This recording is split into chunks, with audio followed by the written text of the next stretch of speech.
Story 1. My sister-in-law announced her engagement shortly after ours and wore an exact replica of my ring, and I need help navigating my feelings. I'd appreciate any advice on how to approach the situation or behave from here on out. My fiancé Steve asked for my hand in marriage, and our wedding will be this summer. Naturally, we're both very excited and have been for the past months. We've been together for 8 years and have gone through college together, traveled the world, and have cultivated a large but close friend group we're very happy with. He has a sister who's always kind of felt like a one-upper to him. In the past, I've tried to be the voice of reason. She was kind of lonely, didn't have many friends, and one past painful relationship. So we have tried to include her, patch up the relationship, and so on, but it never really became a close relationship. The reasons why have always been there looking back. She either acts jealous towards me, or he announces anything special, she has to one-up him,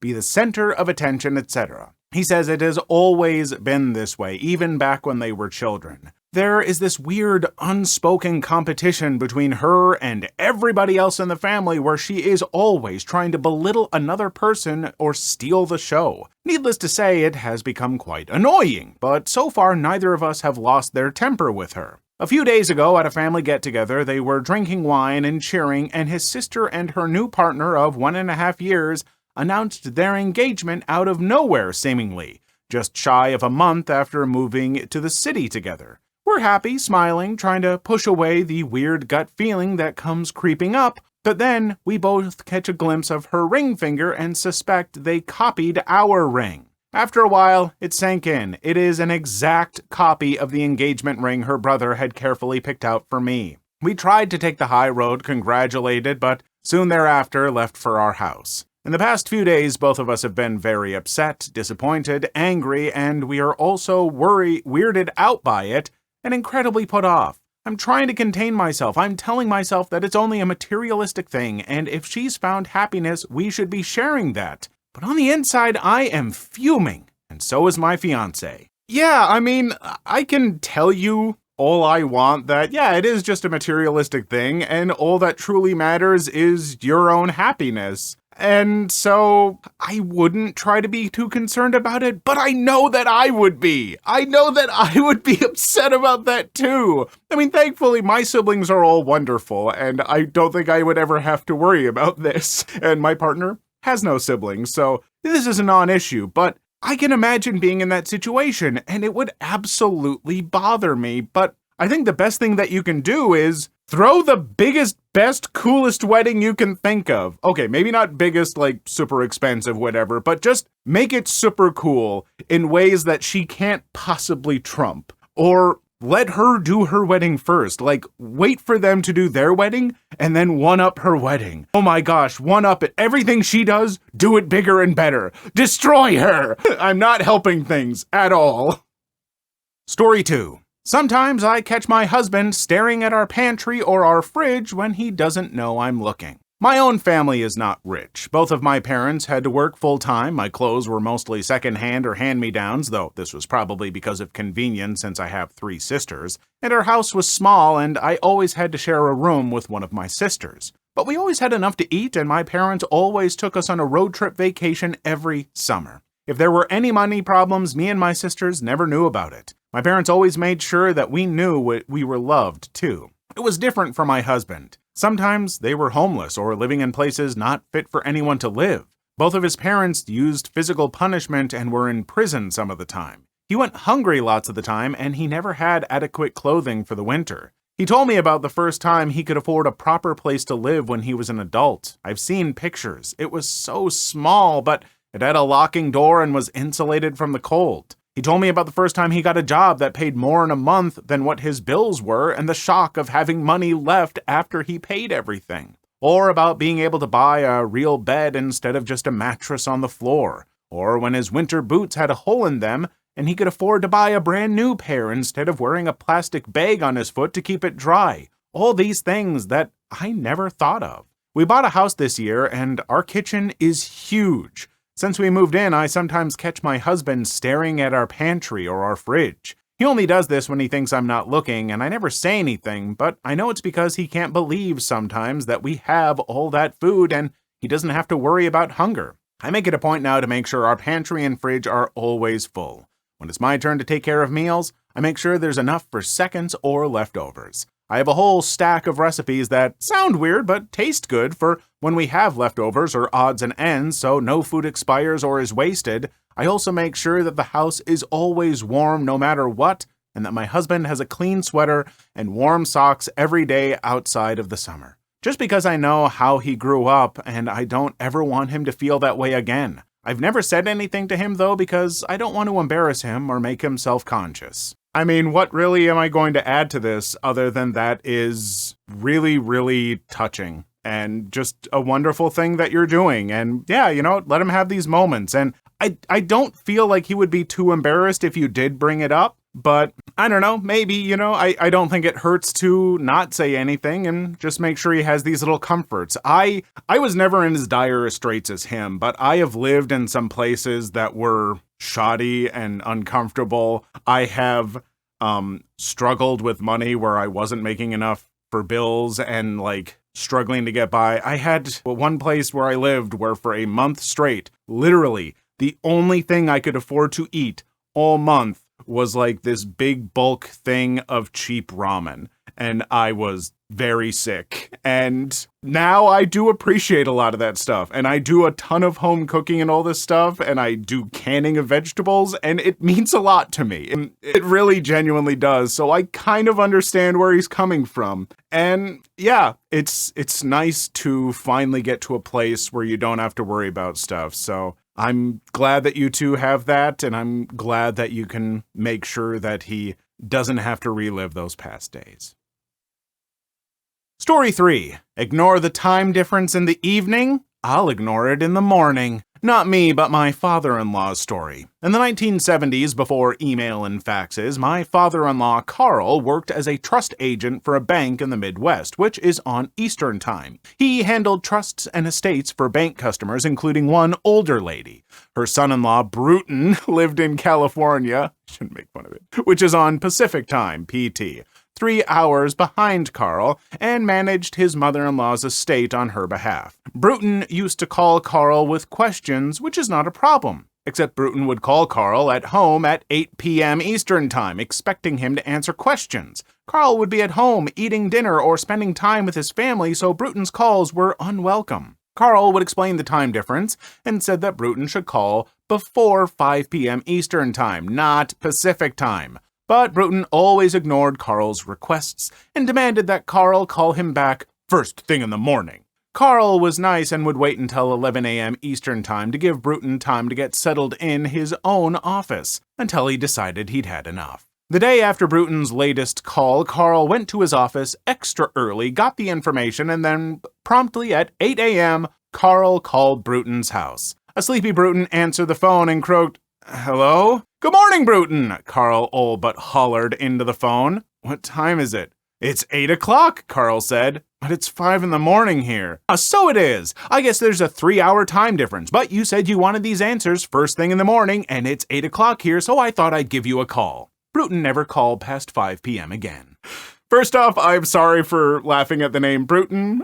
If your name is Bruton, then it's an interesting name. I've never heard that as a name before, but it definitely sounds like the name of someone who would be calling a banker after hours. So if you do have that name, break out of the stereotype for it that I just made up. But also, as someone who once, lived on the West Coast, I lived in Nevada where we had Pacific Time. Yeah, sometimes my friends, even in Central Time where I'm at now, 2 hours ahead, would try and message me at, early in the morning. And it's like, I am not up. Please don't do that. But also, I had to be cognizant of the fact that it's I shouldn't message my friends at 8:30 p.m. my time because it's 10:30 and they work in the morning, and that's not a great thing to do. Time zones exist because we say they do, and so I guess respect them. Story 4. I got the kid permanently, you go to the car, temporarily. I'll make it short. Girlfriend gets pregnant. Do the right thing and stick by her. We have a kid. She starts going out all the time, and we'd occasionally get calls at the house by guys looking for her. I knew she was cheating, but didn't really care. I was just there to make sure the kid was well taken care of.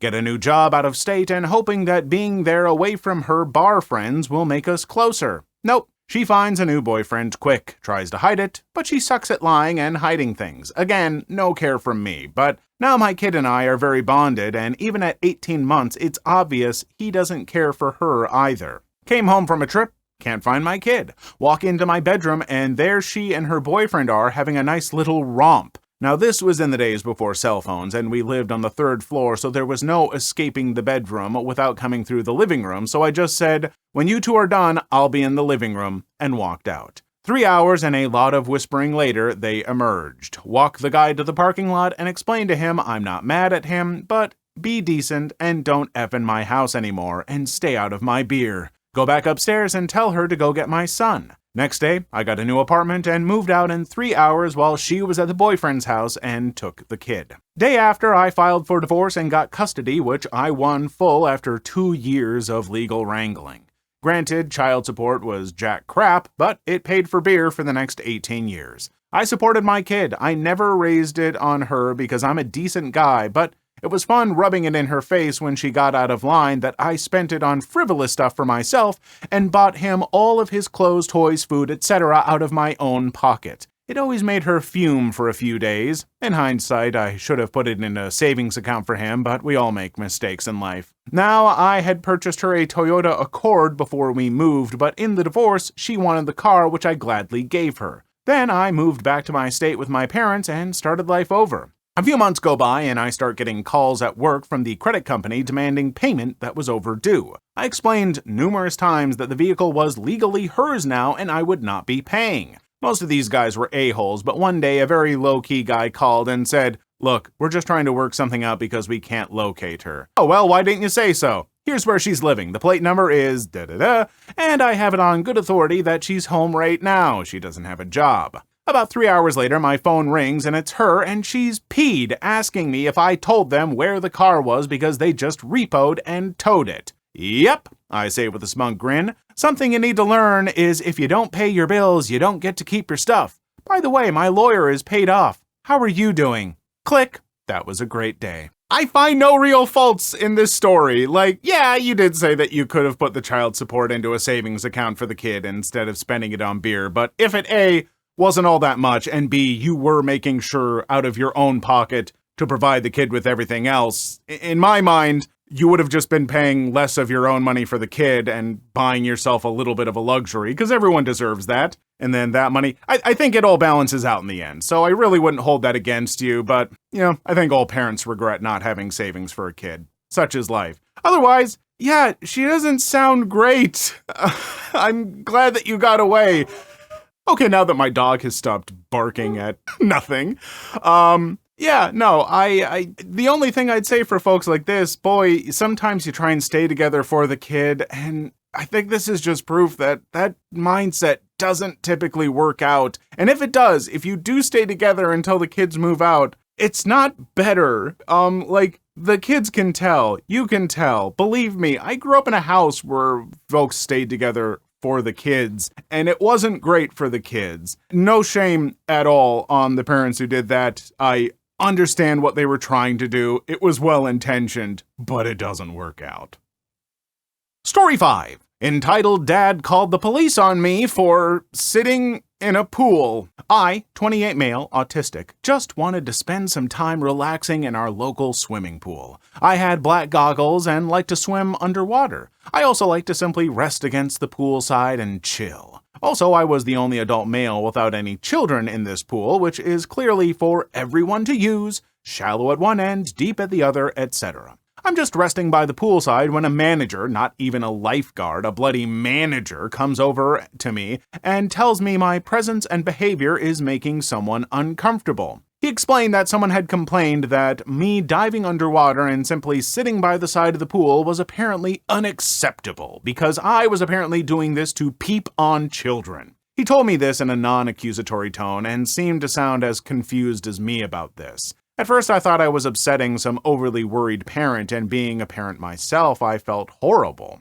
I explained that I was just relaxing by the poolside, offered to take off my goggles to put them at ease, and even wanted to apologize to this person. The manager seemed to accept this and presumably went back to the parent to let them know I was sorry for upsetting them. About 10 minutes passed, and the manager was back telling me the police had arrived. I was shocked and asked if it was about me. The manager said yes and that they wanted to talk to me. This is when I met the entitled dad for the first time. A big guy, maybe early to mid-30s, and pretty buff-looking. This is the only time he spoke to me, and all he said was, "You better go quietly or I'll tell everyone here you're a pedophile." He walked away before I could reply, and the manager led me out of the pool. I felt tempted to flip this Kevin the Bird as I walked by, but I kept my cool and just left. I got to the locker rooms, and 2 policewomen were waiting. Fortunately for me, they were really nice and friendly with me the whole time. After grabbing a towel, they started asking me what happened and what I was doing. I was honest and told them I was just trying to relax and had no idea I was upsetting this person just by being there.